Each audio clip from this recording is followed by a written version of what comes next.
Bonjour Frédéric. Bonjour Mario. Frédéric, je crois qu'aujourd'hui, vous voulez nous parler d'inflation.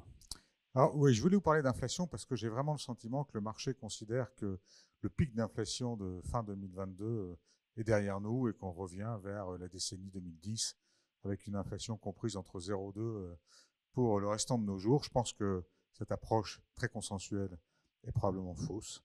J'ai vraiment le sentiment qu'on a des facteurs structurels qui se sont retournés aux alentours de 2020-21 qui ont énormément aidé la désinflation pendant 40 ans et qui maintenant vont lui donner un vent dans le dos. Alors je vois par exemple la démographie mondiale avec de moins en moins d'épargnants dans la part de la population globale. Donc moins d'épargnants, c'est moins de capitaux disponibles, moins d'investissements, moins de productivité, moins de désinflation.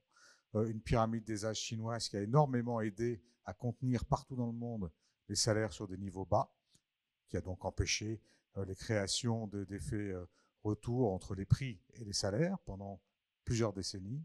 On a aujourd'hui aussi un arrêt du développement du commerce mondial, en partie lié à l'Ukraine et au Covid, qui ont révélé une trop grande dépendance des pays développés à l'égard de producteurs lointains. Donc on rapatrie chez nous des productions stratégiques. Ça va être inflationniste parce que on n'a plus l'habitude de produire ces productions. On voit aussi les tensions géopolitiques qui d'ailleurs accompagnent souvent l'inflation. Et les géopolitiques, quand vous avez des tensions, c'est inflationniste parce que le pétrole peut-être est moins atteignable que dans un autre cas. Les semi-conducteurs pourraient l'être aussi. Donc c'est inflationniste, c'est aussi récessif, c'est stagflationniste. Bon, et puis après, on peut parler de la sociologie qui a bien changé. Si on se remet à partir de 1980 jusqu'à il y a 3-4 ans, l'idée c'était d'être efficace. On voulait se débarrasser une fois pour toutes de l'inflation, ça nous venait du milieu des années 80, donc c'était de l'efficacité à tout prix.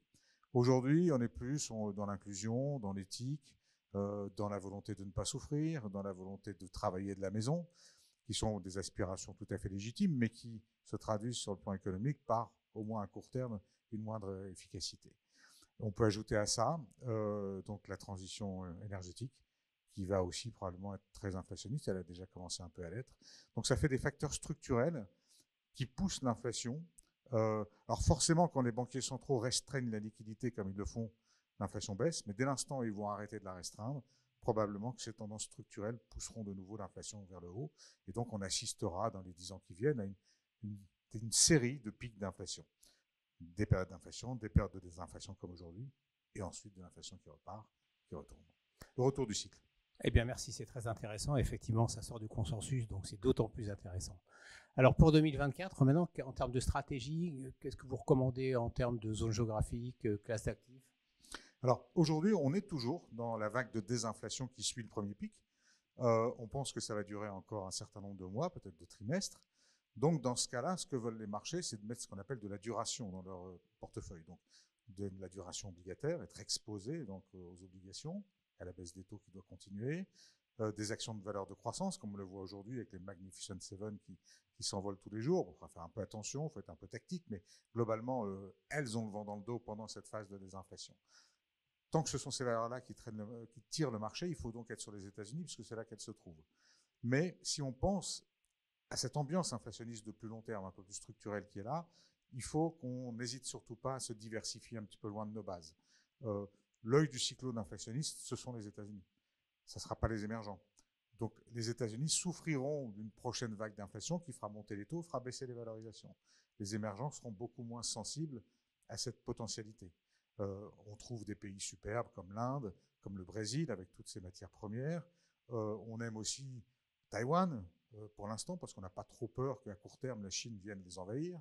On aime bien la Corée pour les mêmes raisons technologiques. Et ce sont des pays qui peuvent produire des choses qui sont très utiles au développement de l'intelligence artificielle. Donc on aime beaucoup.